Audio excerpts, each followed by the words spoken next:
Right. Good afternoon, ladies and gentlemen, and welcome to our final session for our Ignite Spark series. Some great tunes there. The John Fogerty and the boys of Creedence Clearwater Revival released that song back in 1988, 1988, 35 years ago. Bob Zimmer was 5 years into his real estate career. We have certainly saved the best for last here with Bob and Sam. Being the oldest. Well, here's the funny thing about being the oldest, Bob. You don't get to be the best because you're the oldest. You get to be the oldest because you're the best. Well, I like that. Yeah. Go ahead, write that down, trademark it.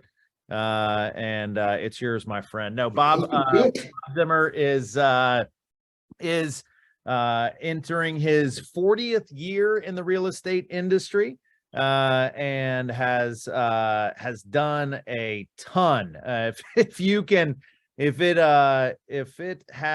involves a contract and title, Bob's probably done it. And for the last 9 years, I think this is year number 9 for his son, Sam Zimmer. They have been working together as a part of the Zimmer Real Estate Group, helping folks all throughout Northeast Ohio with all of their real estate needs. It goes without saying, but I'm going to say it anyway.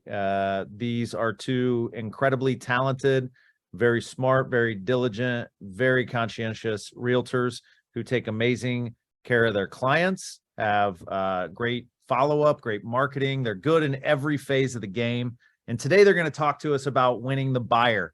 Winning the buyer over the course of the last 24 months might have involved, like, you got to go cash, you got to waive inspections, or you got to pay more. But winning with buyers in this upcoming market it may require a few more tools in the toolkit. And we're gonna have two of the best who know each other and know real estate really well take us through the next hour or so on how to maximize opportunities with buyers in the coming year. That's enough for me. I'm going to turn it over to the brains. Bob, Sam, take it away. Thanks, Michael. I appreciate the nice introduction. So we got about 30 people on here, just so we have an idea. For those we don't know, or those we do know, if you just maybe throw in the chat like how long you've been licensed, that would probably be helpful. But Mike did a good job, kind of qualifying us, but just so you can have more idea of who's talking to you today. If you don't know, the last few years, we've been hovering right around 25 million in sales for our team. For the buy side last year, since we're talking about winning the buyer, we were more heavy than on the sell side. 44 closed on the buy side, 30 on the sell. And 2021 was actually heavier on the sell side. And part of that's market, and part of that is because Bob over here had a big new construction project going, but we were 42 on the buy side, 50 on the sell side. Personally, I am, based on last year, 60% on the buy side, and my dad right around, was it 40%? It's around 40% on the buy side. On the buy side. I try to stay on the list side because listings are critical to keeping your business in operation, but buyers are also extremely important. And so I know for me that's been most of my business has come from the buy side of transactions, and we'll get into it. But for me, I've had a lot of success. It's called, this course is called Win the Buyer. So how that's something that I've been very successful with. Personally, when I get a phone call or a lead from a buyer, I do a really good job grabbing that buyer, keeping them as mine, closing them with a house. So on the sell side, that's I haven't been quite as successful in my career yet, but I plan to be. So but yeah, so that's really, so let's look and see how we got some new guys. Looking at this. Alrighty. So I see Linda's on the call. Linda Haynes, actually, we met and Linda was a buyer at the time. And now she's an agent, and Linda came here with actually stayed in our house for a little while. So I'm always of the opinion that you need to do as much as you can for your clients, whether they're a buyer client or a listing client. And so Linda, I think if you remember, I think you might have spent 6 months at our house because we were having a hard time finding the right house for you to buy. But it's extremely important to make sure that you communicate well with your potential buyer client and always stay in touch and continue that throughout your relationship, even beyond the point in time when they do commit to buying a house and actually move in, because they will be a seller client at some point in time. So I'll pass it back. Can you hear me, Bob? Can you hear me? Yeah. Yeah, I want to tell everyone that I never heard about Cleveland when the time my daughter got a scholarship for piano accepted by CIM for the young artists. So I had no clue about the city, never heard anything. So I searched online and I target several realtors from different company, one of each. And I just asked people, I need help. I don't know about the city. I need a house and where I can practice piano. And also somebody can pick me up from the airport because I don't know any geographic location, anything. So guess what? Bob's only one. And warmly said, I would do that for you. And then no one ever responded to me, but he was only one. So I had to tell everyone, Bob is really said what he did. And also I get touched by, and then 14 years later, I'm thinking maybe I should follow his footsteps. So that's why I'm here. I let you go. Okay, thanks. So Thank you. it's been 14 years, Linda, since we met. So Yeah, that's 2009. So it's 14 years. Yeah. So I think it's really important to remember that, as you start to interact with people, to try to bring them in as your client and as a buyer, to always try to continue to have a strong relationship. Right. I'm following your step. I'm doing the same thing, trying to make people happy and treat them like a family, like you and I, like brother sisterhood. So I'm doing the same, trying to start to learn the thing. Every time I'm doing something, I'm thinking about what you did for me. I actually bought 2 houses from Bob up to now. So that's kind of good life memory. We're all like families too. Yeah, it's great.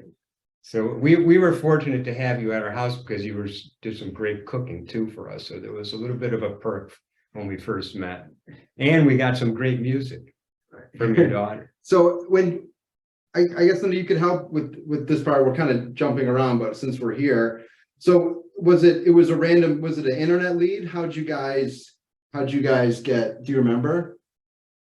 I know you said you were calling other realtors.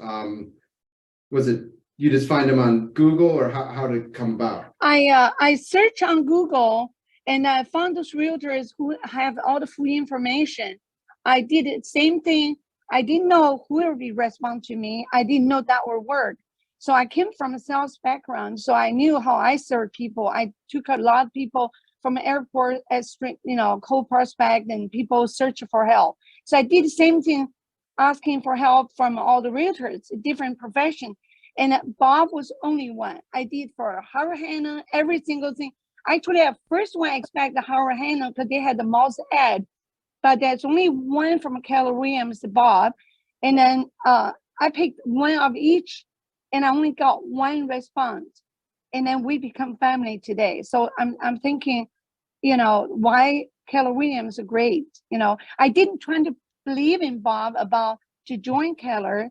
I feel like maybe just Bob think that way. So Bob's a very big heart, said, you go around.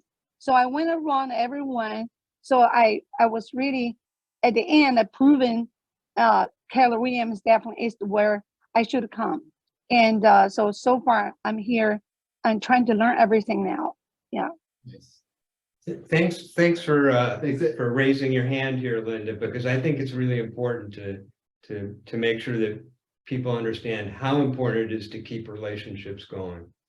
So we're grateful that you've decided to really take on this role as a realtor with Keller Williams, and we'll try to jump back here now onto the agenda for the day. Yeah, so I'll pass it back to you, Sam. So for, winning the buyer, and then kind of Mike alluded to winning for the buyer, we were kind of taking the approach on like how to win the buyer as your client, but we can touch on later on how to win for your buyer, because we've been really successful in that through the COVID market, and then obviously there's been a shift in the market now, which I'm sure we're all feeling. So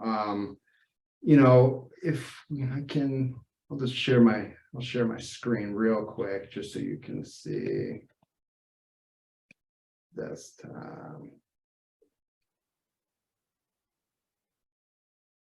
All right, we got it. So I kind of told you about how we're real estate experts. So next, kind of lead generation. So obviously one of the main things with our job is finding business, finding leads. We discussed kind of the three main places that we get our business from: our referrals we have clients, from our sphere, and referrals from our sphere, and then from open houses. That's more so Bob than myself. He has really done well with prospecting and finding developments and kind of having the exclusive listing on these developments where he can have a nice place to hold an open house. They tend to take a little longer to sell, so it's a nice place to kind of have as your home base and do a bunch of open houses for. And they usually bring in pretty good business. So those are our three kind of main lead generation places. So if I can Yeah, jump in for a second. So lead generation is critical for everybody, no matter what business you're in. And I would encourage everybody, especially newer agents, but even seasoned agents, that open houses, I think, are really important, because it does give you the opportunity to potentially bring in new clients, whether they're buyer or sellers. And I think that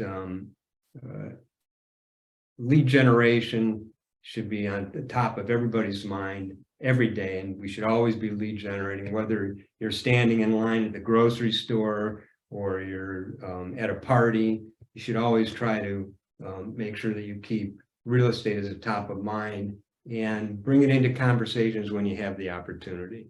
But open houses, really, the potential there is probably underutilized by many agents throughout the industry.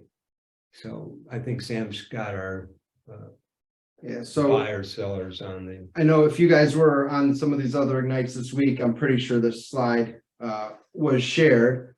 But kind of once you have a lead, knowing where they stand in regards to timeline is very important.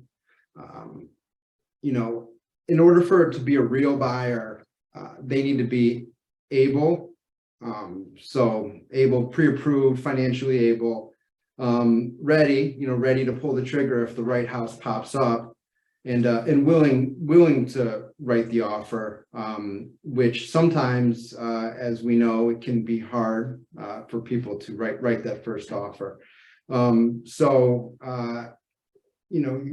It's very important to know those things, that they're pre-approved, that they're ready, and that they're willing. A B buyer can become an A buyer in a second if the right house pops up on the market, or a C buyer, or even somebody who isn't even on your radar. If the right house pops up on the market, they can become an A buyer, or even that person that you're talking to in line at the grocery store, like you were talking about. They might be in the market, they might not be having a good relationship with their current realtor, and who knows. So but yeah, so kind of knowing that it's a real buyer, and kind of knowing where they stand is very important in the process. So this is another slide from the Ignite. We're focusing, we're going to focus primarily on 1, 2, 3, 4, and 5. So, or in 4 and not on 5 and on, but we'll touch on that later. So leads to appointments, prepare your buyer for buyer consultation, and finding a home. So, we're So Sam, once you have made contact with the buyer, what are some of the things that you do to stay in touch with them to make sure that you're top of mind with them? So I can use the most recent occurrence for me was yesterday. One of my past clients, a recent past client, shot me a text with one of his coworkers on copy and said, "Hey, this is Ben. He wants to buy on the east side. You're his guy." So I was already Connected. It was great. So the more business you do, and if you care, if you take care of the relationships, the more of those texts you're going to receive.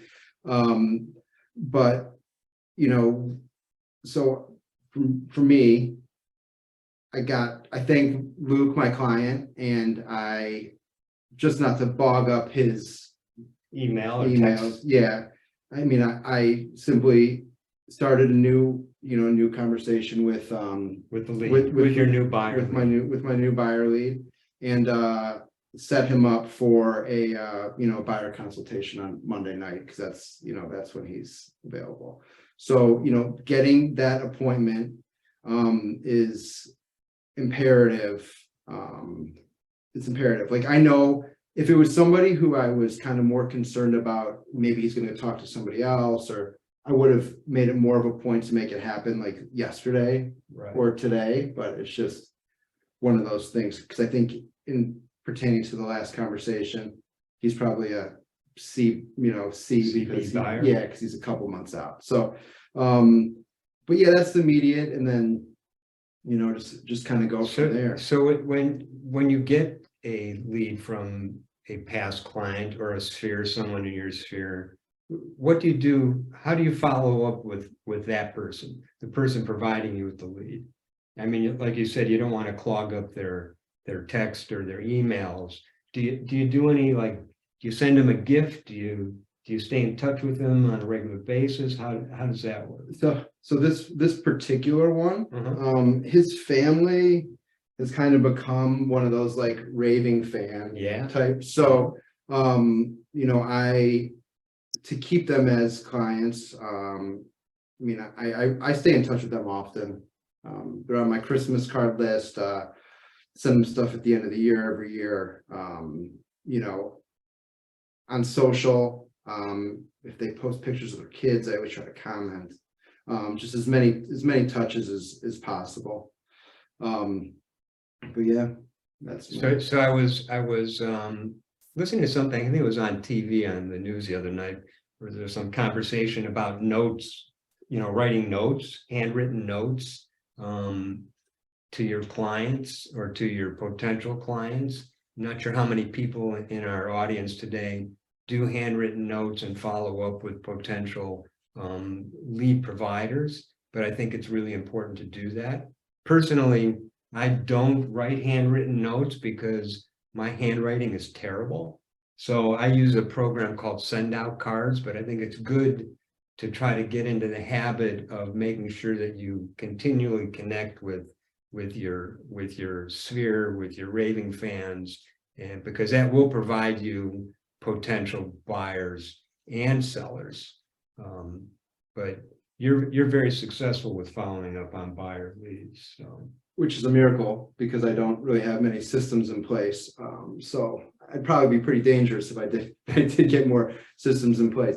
But so I guess kind of going through the flow of what I'll be doing with this this client, it's the same as any, but not just staying in touch with, but how I'll prepare. So I have this meeting, it's on the phone at 7:30 on Monday night. So that's the buyer consultation, where I'm going to be trying to get as much information as I possibly can, so I can best serve him and his fiance in finding a home. So a lot of you guys are seasoned, but for those who are not, to me, obviously, I'll give you kind of the most important questions that I ask. We have a list in this packet of, there's like 30 questions or something like that, which are all good, because the information is power, and the more information you can have, the better. But for me, obviously, you need to know location, where they want to be. When the market shifted and it became very tough for buyers during COVID, and it's changed a little bit, but pre-COVID, I was kind of one of those guys, and I mean, you can tell how you were, but I would go, if I had a buyer who wanted to look I live in South Euclid, so the east side, in, let's say, like Lorraine, I would be, okay, you know what I mean? But my wife and I had a baby, so I wanted to kind of be closer to home. So I kind of, closed my radius for like where I go. And I don't know if that's how you are now. I don't know if you'll go wherever. I'd rather refer to somebody if it's a long way away. But I think being able to have a network of other agents that you 100%. trust and rely on, that way you really provide maximum service to your potential client, your buyer client. So if they haven't focused on a neighborhood, which is what you should really try to get them to do, but some people just don't know where they want to go, and until they find the right house, they won't make a move. So if you're on the east side and you've got a buyer that really wants to look at something on the west side, and you don't want to have to do a lot of driving, and so it's good to be linked with other agents throughout the region. Or if somebody wants to go down to Athens, Ohio, or actually anywhere in the country, actually now worldwide, because KW's got a great network of agents and offices throughout the world. So, and those are probably my favorite buyers, ones that I don't necessarily have to work. I can just hand them off to some other agent outside of the city. Yeah. Less Easy, work. Yeah. Yeah. One email, one piece of paperwork, and Right. And off you go. Yeah, you can make 25%. Yeah. But so yeah, questions I asked: location, where are you looking? Bob just mentioned, it might be a house, not a location. So budget, what's their budget? And if they're not pre-approved, we got to get them pre-approved ASAP. Got to make sure. So will you take somebody out if they're not pre-approved? Will you meet them at a house? Today, Yeah, 100%. right. A year ago, maybe not, because it was just It was crazy. So yeah. So yeah. So today, like you, if I had someone that I built a relationship with, but they still aren't pre-approved, I would still go out with them. Now, a lot of agents will tell you shouldn't be doing that until you've got an actual pre-approval. Don't put them in your car. But the market's changing, and I think you got to be flexible and be able to shift with the market. 100%. So that's kind of the budget piece. The other things that I really need to know on that first call are must-haves and that they're looking for, and anything that they're like absolutely not looking for, any deal killers or house killers that they just can't handle. And then obviously their motivation. Why do they need to move? Do they have another kid and they've outgrown their house? Job change for the good or the bad. Unfortunately in this business, we benefit from death and divorce. But there's all that stuff. And then one of the things that I usually, or don't usually, I always try to do in that first call is ask them if there's any homes that they've seen recently or not recent that that called to them that they enjoyed, because that will give me an idea of their taste and what they're looking for. And those are really the main questions I ask on that initial buyer consultation. So you do a lot of preparation. So once you have a buyer and or you've seen a house that they have interest in, you'll keep an eye on the market. You'll keep an eye on the MLS. 100%. But do you also set them up on a an automatic search in the MLS to try to guide them? 100%. And that is something that I try to do on that call. Mm-hmm. Once I kind of get their information, I set them up on a portal on our MLS. I'm sure all you guys know how to do that. If you don't, feel free to reach out and we can show you, after this or another time. And I think it is super important you have the option to BCC yourself. It might clog up your inbox a little bit, but I think it's very important to BCC yourself on all your clients, especially your A and B clients searches, so you can see what they're seeing.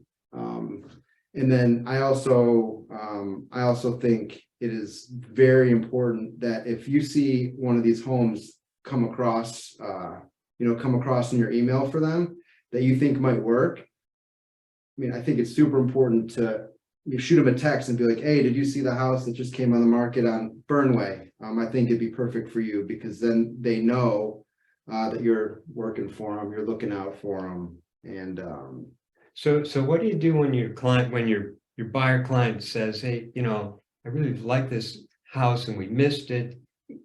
Can't you find us some houses that are not on the market yet? I mean, how does that happen? Are you able to provide information to clients that are really looking for something that hasn't come up yet? Yeah. So as we all know, inventory is slim, and this part comes with experience and time in the business, but it's just one of those things. Having good relationships with other agents is extremely important. For me, it's gotten me a ton of business, off market, all that good stuff. Because if you wanted to see something that wasn't on the market or know of anything, I think I immediately will reach out to the agents that are kind of most active in that city. And that's kind of another thing that I stress in my buyer consultation is, I'm like, okay, once I get off this phone call, now I know what you want. I am going to put some feelers out to, I usually try to do at least 5 agents who've done a good amount of transactions in the particular location that they're looking for, and try to see if they have anything coming up. So, that's what. Right. So I think it's a very good point to emphasize that it's not just your buyer client, but it's what you can provide to your buyer client.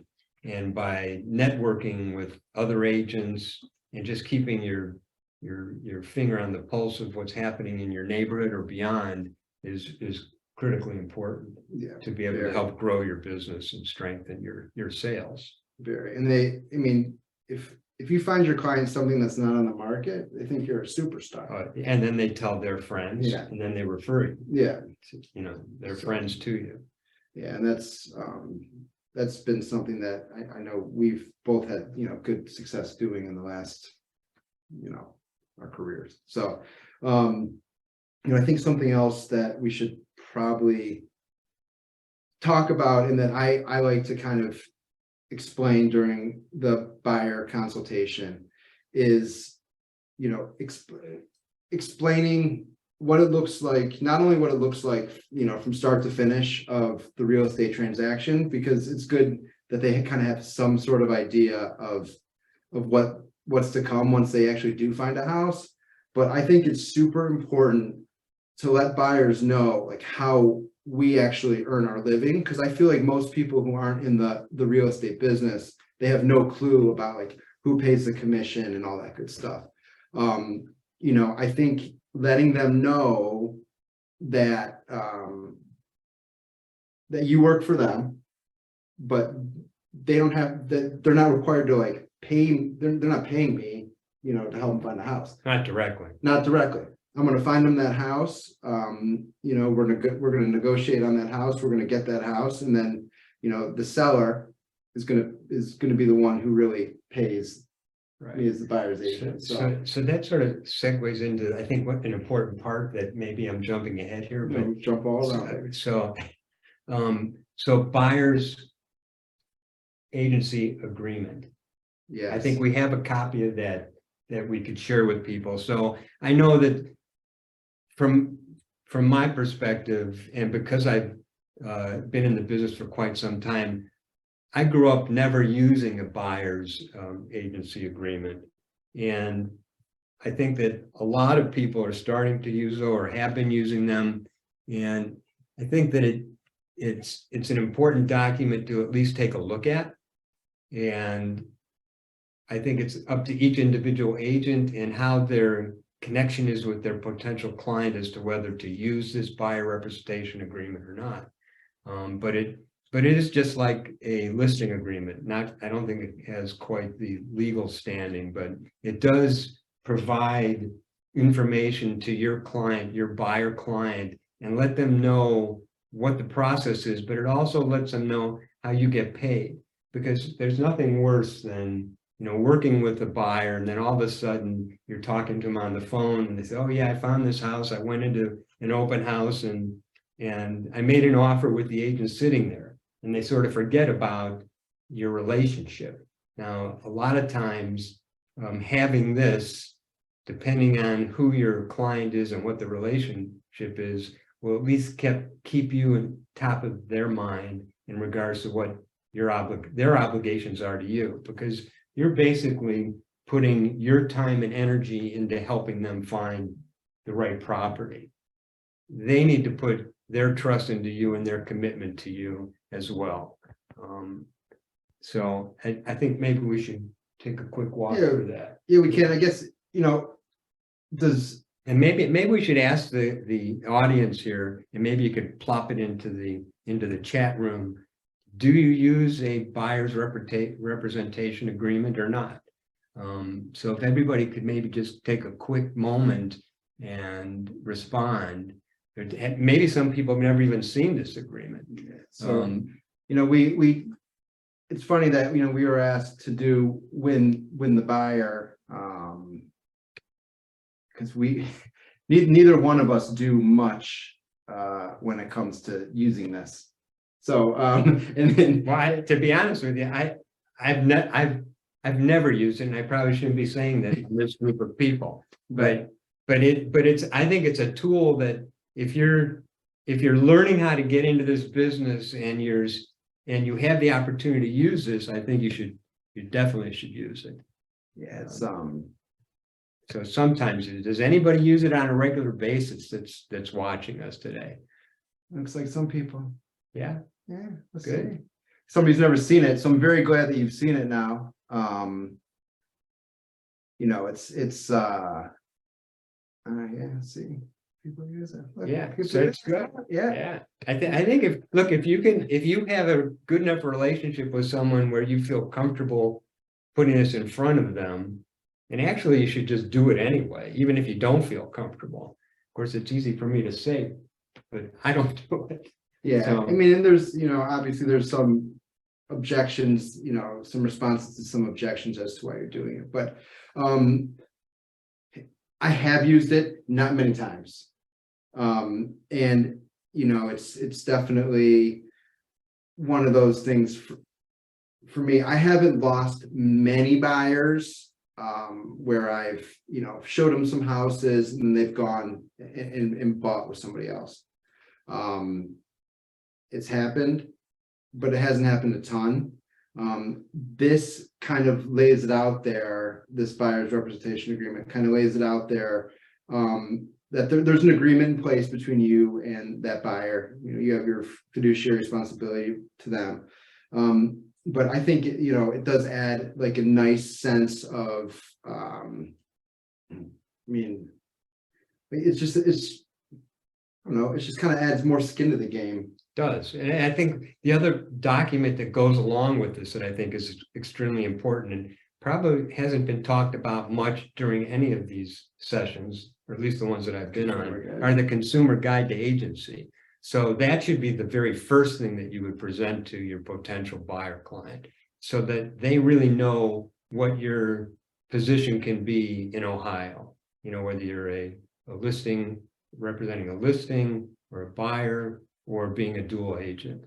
But again, I think that the buyer representation agreement is something that everybody should take a look at. And hopefully everybody that's on this call knows about the Consumer Guide to Agency relationship and have been using the buyer consultation agreement or representation agreement, because it does help strengthen your connection to your client.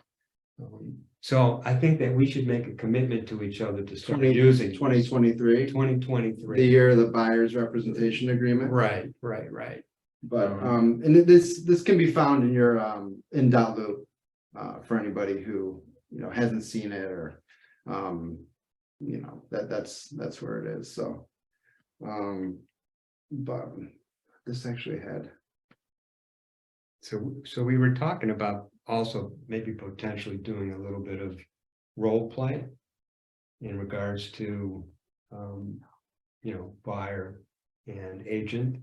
go for it. So I'm going to say ring, ring, ring to close the phone, is what you would say. So hi, Sam, hey, I see that you're I've been looking online on Zillow, and I saw this house in Fernway. It's a neighborhood, I think, in Shaker Heights, and your name came up, and you know, I'm interested in taking a look at it.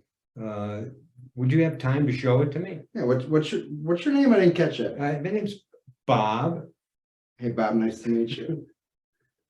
So Fernway, and real quick, I'll segue back to this. I always, if I'm going to answer a call that can be a lead, I usually try to do it like when I'm not driving, because I want to be able to, you know, look and actually have the information in my hand. So, all right. So I want to go in and I want to see this house, because I mean, I know that the market is, you know, a little bit softer now on the seller side, but there's so little out there that, you know, I really want to get into this house. I'd like to get into it today. Is it possible?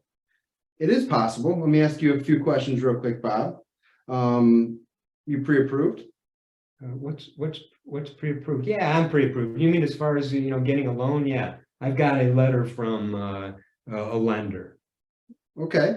Actually, I got a couple letters. A couple letters. Well, that's great. I'm glad you're pre-approved. You know, I'll shoot you my email, and so we can kind of exchange contact information. But yeah, I mean, I'd love to get you in that house today. Are you talking about, let me pull it up because I am sitting down, I'm not driving. 17107 Fernway? Yeah, it's at I think it's sort of a brick, sort of Tudorish, Yeah. almost like a bungalow looking house. That, yeah, I mean, yeah, that's the house. I'd All right. really like to get in to see it. Okay. Yeah, we can definitely get in there. You know, I do have some availability today.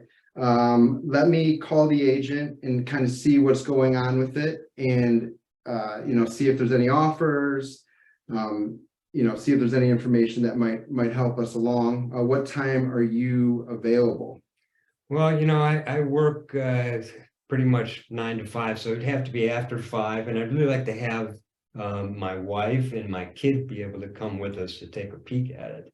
Okay. We're thinking of moving into the Shaker Heights area, and not really familiar with the neighborhood too much. Okay. Well, you're lucky. I grew up in Shaker. Oh. I love it. It's a great place. So yeah, you know, after 5 would work for me.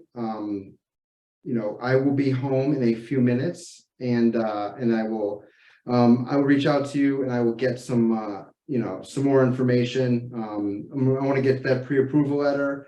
and we'll make sure everything is is good to go, and we'll get into that house this afternoon. So would you like my phone number, or do you already? I have it. You called me. Oh, right. Got it. Yeah. I got it. So I'll see you this afternoon, but I'll give you a call back here in a little bit once we kind of go over all your information and get you in there. All right. Thanks. I look forward to meeting you. Me too. Yeah. Point. So what happens if, you get a call from somebody and you ask that question, are you pre-approved? And the person says, what do you mean pre-approved? No, I'm not pre-approved, but I know I can get the money. I'm not going to pay cash, but I know I can get a loan. So, the question was asked earlier. I think you asked it in this is, do you show to people who aren't pre-approved? So if I personally, if I have a referral from like one of my trusted clients or something like that, I'll show them a house. It's not, if I don't have the pre-approval, but I always want to try to get them a lender's information on that first communication. So do you have a group of lenders that I do. I think it's very important to, I have a large group, but there's like 3 that I usually give them. Here's my 3 that I like. So it's an added advantage for a buyer to have an agent that has good resources. For sure. Right. And I feel like a lender is kind of part of your team. They might not be on your team, but like Sean Hadley, he's top of mind. He's on my team. He's one of my trusted partners. Just same as like the inspectors that I refer people to, the handymen that I refer people to, they're all, part of my team. Right. So talking about, and maybe this is off topic a little bit, but I think it's really important especially for new agents to remember that if you are giving out referrals, make sure you give out more than just one name. You want to give out 3. I think that's the rule. I think it's 3. Yeah. You got to give out 3 names and then let them choose whichever one you want. And I don't know if that's just for inspectors or if it's for lenders, but I always try to give a couple names. I think that's part of the value add as an agent that you can offer, is just having good referral sources all across the board, whether it's locksmiths or the stuff that past clients reach out to me about needing to know is just like everything. Yeah. So I'm trying to think. I had one recently. I can't remember, but it was pretty wild. Does anybody have any questions at this point? Where's the chat room? Or maybe take the screen share off. Yeah, man. Let's see. You don't need the screen share. Close that screen share thing.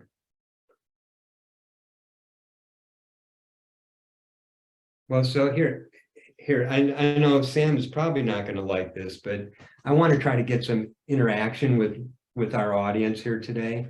So I'm going to ask, or I'm going to put out here to the audience, if you can bring up a good question for Sam and I to respond to, we're going to make a $5 donation to Keller Williams Cares for every question that we think that we can respond to properly. And if we don't, we're going to give an extra $5 to Keller Williams Cares. So your money? Well, yeah, my money. Yeah. Actually, but I'm going to borrow it from you because Okay. you're the one that's making all the money. All right. So let's see if we can get something in the chat room here. So Any questions? consumer guide. If not, okay, here we go. From Armando. All right, Armando, nice to meet you. So what I would do, So we better keep track of the number of these that we're gonna. if I were new, which I'm actually doing more of now than I have had to in the last couple of years, but I think it is extremely important for you to get your database, even if it's only 20 names, and let all those 20 people know, or 200 or whatever, let them know that you are a licensed realtor, and that you would love their business. You know, I think it is really important right now to reach out to your sphere and, you know, because people are still buying and selling homes. It's just, you know, it's just different than it was, you know, 6 months ago. So that's my main piece of advice is, like, my wife got licensed. She's momming full time, but we created an email that basically for her to send out to her sphere to let them know, like, hey, I'm licensed. I would love to help you, and, you know, and mention me, whatever. And it helped a lot. I mean, we got a lot of business from that one email. So that would be my advice. So Ramondo, it's a great question. And so you're brand new pretty much to the business of real estate. If you go back, I'm not sure what you did before this, or maybe this is your first, your first endeavor. But if you were working in another industry, take that database and, as Sam said, reach out to everybody. And I would do it with a letter and an email. I would handwrite a letter or type a letter and make sure it goes into snail mail. Because right now in today's world, most people are hitting everybody with text, with emails, using the internet, but getting something in the mail today now stands out. A number of years ago, it didn't, and people are starting to use the internet and the social media. But if you can write a note, that I think is extremely important, and it'll make you stand out. So we've got one down here, and I'm going to cap this at 10 questions because I can't go broke today, because otherwise I'll have to borrow more money from Sam. Yeah. So, and anybody else have a question for us that we'd love the opportunity to try to answer for you? Come on, we can go into the chat room here, or you can raise your hand and unmute.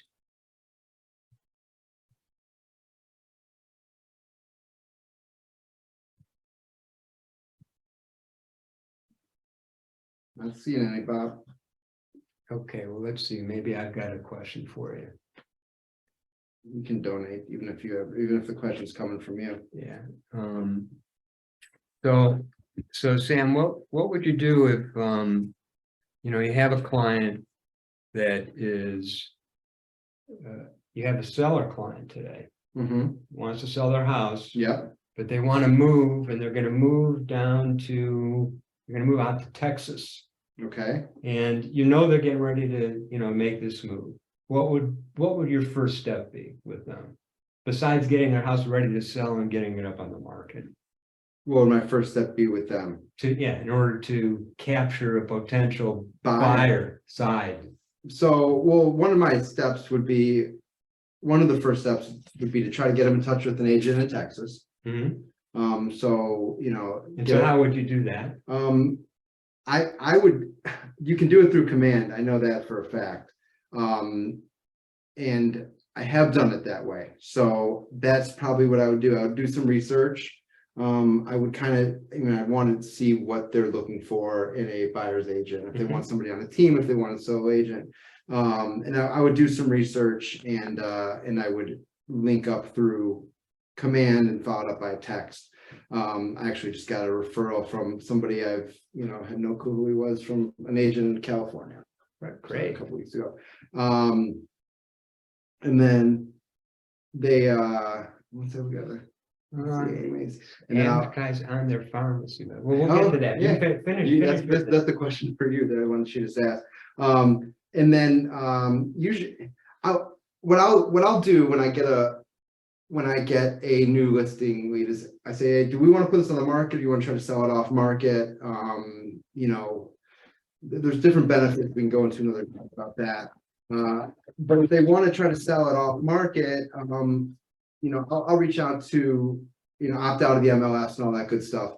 I'll reach out to my clients first that might be interested, say, I got this listing. And secondly, I'll throw it out to some other agents that, Cool. in our office first and all that good stuff. So, All right, so we have a question here. yes. So from Amy Emery, and I don't know if everybody's looking in their chat room, but so just got off the phone this morning with a local pharmacy, and they're trying to solicit you to advertise on pharmacy bags. Is it worth it to spend the $400? Bob? First of all, I think it's important to play that game red light, green light, which is sometimes I have a difficult time playing, because you want to make sure you've got the money to spend, and then you have to decide whether it's worth the risk to plop $400 down to advertise that way. And it could work, but it's an approach that you have to be prepared for. And I think you really need to have, cash backup money in order to spend that money on that. I personally, if I was new to the market, I would just try to start networking and going to events and just trying to start to meet people. Yeah, I mean, I would, lead with trying to find business without spending the money if you're not, especially, so I don't have any experience in being new to an area and trying to start selling real estate. So I'm not like the professional on who to act, the right answers for that. But I know sometimes that kind of advertising can work, especially if it's in like your neighborhood and if it's like where you want to focus. But if you don't have the money to do it, I think there's ways you can generate business without spending $400.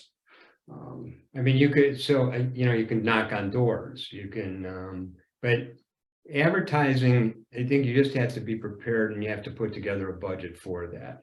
So there are people out there that are very successful in the real estate business that's how they do things. They have a large budget for advertising, and that's how they bring in their business. So $400 may not be a lot of money to you, but it could be a whole lot to somebody else. So I think you just have to sort of weigh the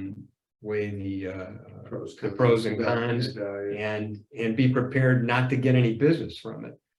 I think the big thing with advertising is repeating the method that you're doing. So if you're going to do pharmacy bags for $400, is that for 1 month, 2 months? How many bags? I think you really need to do some research on that. For sure. I mean, maybe you can go to the pharmacy and see if anybody's using the bags, you know what I mean? But I guess they're probably putting the pills in it, so they're all getting it. I don't know. I think it's a good idea. I mean, it's sort of like putting an ad on, bags that I might do it myself now. Yeah. Maybe we could co-venture an advertisement on the pharmacy bags. Yeah, and that is a good question, Kathy. Do you read the pharmacy bags? And I mean, I don't, but so right, Jared, so this is our third one. What is your approach for potential buyers who show interest at an open house but seem as if they may not want to work with you to make an offer? So I always ask, first question when I'm at an open house is, do you have an agent? And if they do, I get the agent's name, and I usually reach out to them and let them know that, hey, like, your client came to the open house, let me know if you have any questions. But if they don't have an agent, or they stay, because a lot of times people don't want to give up any information. But I mean, I always try to get them to give. What about when they say, hey, they respond to you, oh yeah, I have an agent, and then you ask them, well, what's the agent's name? So, oh, I can't remember what the agent's name is. Yeah. So I mean, what do you do in that? You pursue them, I would think. If they give you an agent, you don't. 100%. Because it's really not an ethical thing to do, and from our perspective. No, definitely not. But if they don't remember the agent's name, I have to assume they don't really have an agent. They're just giving me lip service. But if assuming that they don't have an agent, but they're showing that they don't want to work with you, but you do have their contact information. I mean, personally, I am going to reach out to them at least a couple times until they tell me to kick rocks. So That's- by phone call, email. Text, phone call. I mean, I'm happy to pick up the phone and make a call. But I found a lot of success in just texting people. I think it's simple. You know, most people are fine texting. So that's usually, that's The approach. yeah, but I mean, you gotta be persistent in this business. You know, 10 years ago, I don't even think group chats were a thing 10 years ago, but I was talking to Scott Phillips the other day about this. You know, 10 years ago, if you're in a group chat with 10 people, and you're a realtor, you're probably the only realtor in that group chat. And you know, but now, you know, there's a lot of people have the real estate license, a lot of people's friends, you know, so you know, you just gotta be persistent, and they'll see that you're persistent. So I think it's really important for your client to know, you know, when you're trying to win the buyer, that you're going to be, you know, persistent for them. So I guess the other question, Jared, that we would have for you and with your question is that, are you doing an open house for one of your listings, or are you doing an open house for somebody else? Because yeah, you can do open houses in anybody's listing. And yeah, that's a good question. so I don't know if you caught that or not, Jared, but the question that you raised, I think we're answering the approach from If it's our if listing, it's our listing. yeah, exactly. So But I guess you would approach it almost the same way. no either matter way, what. it's, you know, and again, my answer is the same. You just got to follow up. I think now more than ever, following up is going to be very important. So you do text follow-up as your key method. Man, there's, I would like to say that I do a note, you know, a handwritten note via snail mail, but I also do an email, but I also try to make a phone call. I'm not great with texting, as you know, but so phone call is what is my preferred method. and additionally, I know Command has this ability, or other CRMs is, you know, would be to put that person's information into your database and then, you know, do a, you know, touch campaign. I forget what is it, 30 something, I don't remember. But do some sort of campaign to set that up. You know, I mean, I have gotten business and gotten buyers by just kind of being annoying and, you know, being, you know, communicative. Persistent. Yeah, persistent, but you know, something that might have annoyed me if somebody was doing it to me, but you know, it's just one of those things. Like the lender I use the most, you know, he tried to get my business for a couple years and it was annoying as hell. And then I ended up finally throwing him a bone, and he's great. And it's been a mutually, you know, mutually beneficial relationship. So you know, but yeah. There's a couple questions. Yeah, so Couple dollars to Keller Williams Cares. yeah, so we've got three, and Carrie, you should keep track of this. We've got 3 people. Yeah, hold on. So we owe $15 now. Okay. So I mean, these are some questions that I kind of wrote down. You know, what challenges are you guys facing currently with buyers? You know, is it just lack of? Because, you know, that could be one thing. So I don't know, what for you, any questions you're facing, or any challenges you're facing with your buyers besides lack of inventory? Well, it's lack of inventory more than anything. I mean, I have buyers, but they're now sort of sitting on the sidelines waiting to see what's going to happen with the market. My response to them is that you should just keep looking, because if you find the right house, no matter what time it is or what kind of shifting market you're in, you find the right house, that's the time to buy. And so you got to keep looking. And for me, most of my business at this point in time is preparing for, you know, new construction projects. So I have certain lulls where I don't get a whole lot of business because I'm in the process of putting those things together. But yeah, it's making sure your client keeps an eye on the market, you keep in front of them, you give them the opportunity to see houses. And then if they find the right house, that's the time that they should make a move, no matter what the market's like. No, for sure. And I think it's important to kind of let people know that, you know, what we were in the last couple of years wasn't how it always has been. Well, it's never been like yeah. that ever that I can remember. Yeah, and And I've been doing it for before a couple shifts. So, you know, I think it's important for new agents to know that it was, there used to be seasonality, where it was kind of slower in the winter, and then spring, and, you know, summer was strong, and then when school started, it slowed down. And that kind of went away, but it's back, and you just kind of have to adjust for it and kind of ramp up and be prepared for kind of the standard, what it's always been, sales timeline. You know, full disclosure, like, you know, I had a huge year last year. And, you know, I've stayed in touch with clients who were on the might have missed out on some houses.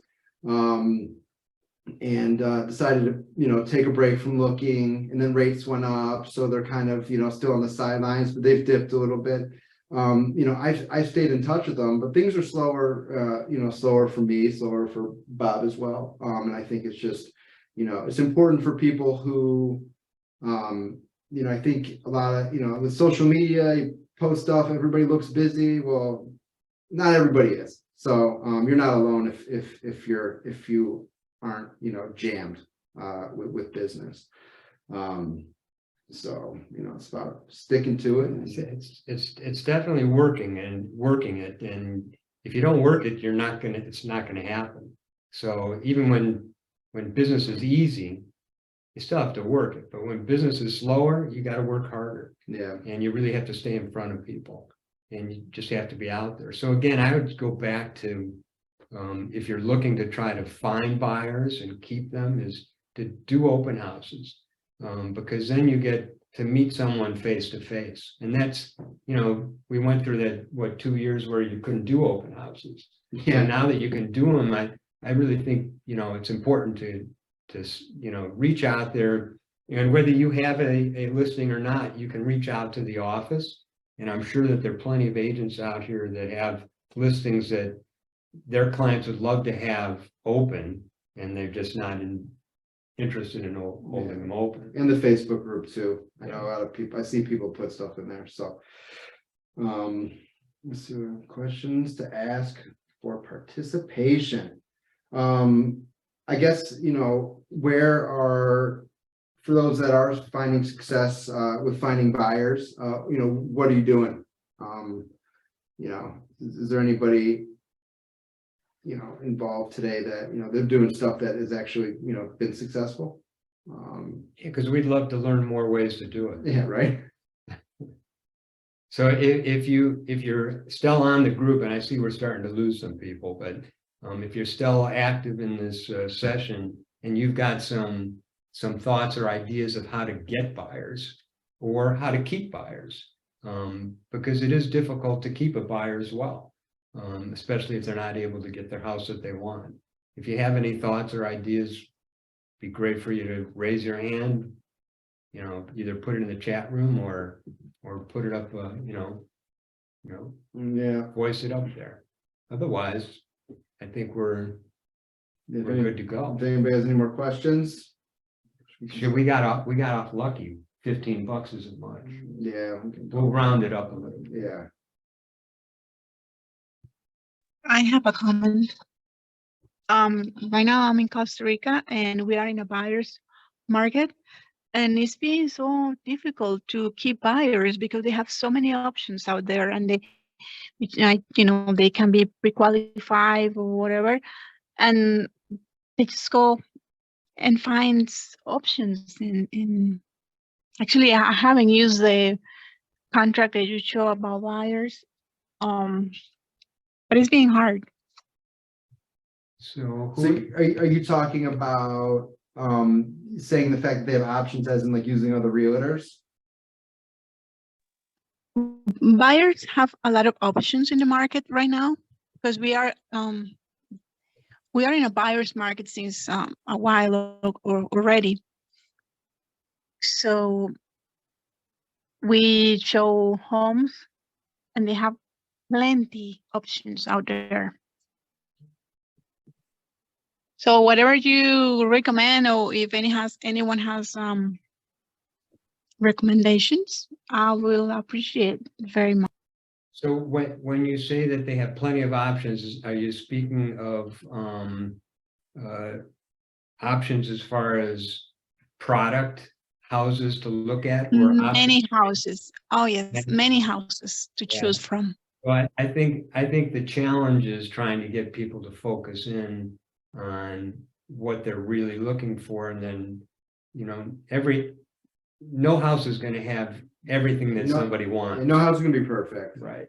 So, I mean, my suggestion to you is don't give up and continue to connect with your buyer client, especially if you know that they're ready, willing, and able, because you don't want to stop helping them, because the next thing you'll know is that they would have bought something through another agent. So just stay persistent and stay in front of them. And I mean, I think it's, I mean, if you're running around showing a bunch of houses and they're not pulling the trigger, I mean, I think it's important to kind of pinpoint what exactly they're looking for. Sometimes you have to have that, you know, tough conversation with them. Right, with the five They have five. things that mhm. Yeah, I mean, it's, you know, sometimes it's just, some people can't make a decision, and, you know, it's tough when I'm like super busy, and, you know, I would have no problem. I mean, I'd refer them to somebody maybe, and just, you know, just do that if it's just not happening, but, It's a good idea. yeah, Yeah, so if you've been working with somebody and you just can't seem to get them to pull the trigger, you might want to have the conversation. Well, I've got, you know, you may want to just, if you don't have a team, or if you don't have, it would be good if you have an agent that you have a close relationship with. It might just need to be a shift in the person helping your buyer to make that choice. might Not that need- you're not doing it right, but this might need sometimes to it's hear just from a another, switch. yeah, this might need to hear a different voice. Yeah, well, should be more consistent with them, because sometimes I let them go because I Don't let just them go. You gotta stick with them, I think. But that's my approach. You know, a lot of people will say, well, you know, you can only spend so much time, and then you gotta say no. But for me, I'll go until they tell me goodbye. I mean, you know, I think one of the goals in my mind to, like, okay, I'm like actually kind of successful at this, is when you can, if somebody's giving, you know, kind of making you not sleep at night, or, you know, having a hard time with a client, and it's just like a constant, like, oh my God, this is brutal, is having like the ability to say, like, hey, this isn't working, let me refer you to somebody. If you're in a position where you can do that, that's like, I mean, that's a great place to be. Yeah. So, but yeah, you know, it's, So, and then there's so another one, Jared, Jared. yeah, Jared's so- making so- KW some money. yeah, so we're gonna allow that as another Yeah. unit to go to KW Cares, but Five. dual agency is an interesting topic that probably should be really you know, dived into in a separate class. But I'm not sure. I mean, I don't know if Sam, you do this, but I do dual agency, and sometimes it's very difficult. But you've always have to get the approval from both parties. So let's say you're representing a seller, and then all of a sudden you have a buyer and they happen to like your listing. You have to get an approval from both the buyer and the seller to be a dual agent. If one of them says no, then you need to refer them to somebody. And I mean, ideally, that's the best way to go. The best situation is to have a client that a seller client that, and then you have a buyer come in and the buyer doesn't want representation. Then you can help both. You can get, you know, a bigger commission, but you don't have a fiduciary responsibility to the buyer. But dual agency can be tricky. So if you haven't done it before, I would suggest you think hard about doing it. And talk a little bit more with our, our office. And I've definitely had clients who have not been comfortable with it. So if they're not, one thing that you can do again is you can it's all situational, but you can refer one of the sides to somebody and work through it that way. You can still make it happen. Maybe maybe you won't double dip it, but you can whatever. And you can get a referral from that side. Yeah. You get a referral fee from the other side. So, Oh, thank you. No Yeah. problem. so how's the weather in Costa Rica? Sometimes it's very nice, sometimes it's raining. We are in a transition from rainy season to summer, so to dry But season. it's the buyer's market down there. Yes. Mhm. Is the buyer's And market for or- me, it's very interesting to hear you saying that you're shifting the other way around because you're being in the seller's market, right? So it's interesting to see that we are in two different situations. I mean, I think it's still a seller's market here. It's just getting more balanced. So, yeah. Yeah, that's what I meant. Cool. Thank you. Anything else? Anybody else? Doesn't look like it. I will share out both of your guys' contact information with everyone. So if they do have questions or are feeling shy right now, they can reach out to you guys later. But thank you both so much for facilitating a great session and conversation afterwards with the questions. We really appreciate it. And thank you everyone who joined us today for this Ignite session. Have a great